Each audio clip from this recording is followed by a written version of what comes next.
Huda kelime-i şeytan, Euzu billahi tığınyan Allah'a mineşşeytanirracim kavlan şeytanın şu şeytanın ödü näme? Şeytan nedir näme? Çoğun o kavlana iblis adı. Şey değil mi? Kavlanın adı Euzu billahi min iblisirracim demektir işte Allah Teala. Şol kavlan iblisten min Hudaya tığınyan nedir demektir Allah Tebarek ve Teala? Belki Euzu billahi mineşşeytan demektir. Sonra da şu iblisin adına şeytanına kâle şeytan öyle. Şeytan ne diye? Çünkü şeytan insanlardan ne oluyor? Zillerden ne oluyor?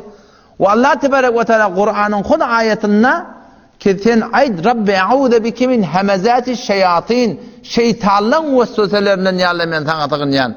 Ve a'udhu bike Rabbi yahdurun yalla şu şeytanlar bana hazır olmaktan men tanıtığın yan deyip kullu şeytanlar deyipti Allah Teala. Biz fakat iblisin gurunda şeytan nedir näme?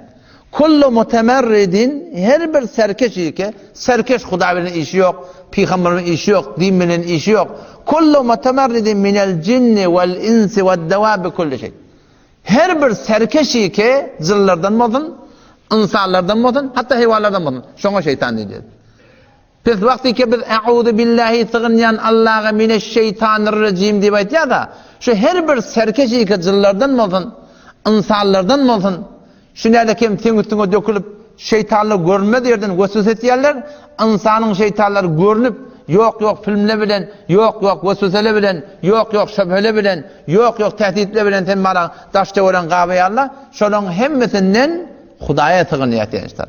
Pes şeytan nedigi? Palanyňa bolup berýär şeytan etdiňmi? Yani kulun din bilen işi yok. Mutemerret, serkeş, hesap bilen işi yok musulmandygyň. Otam şu taýdan şol tığınamyzda yani her bir şeytandan biz sığınmaly Allah Teala. Fakat iblisin öýde gurunda onun öýüne leşkerleri var. O insanlardan da şoňa näme var? Leşkerleri var Hudaý taksatyn.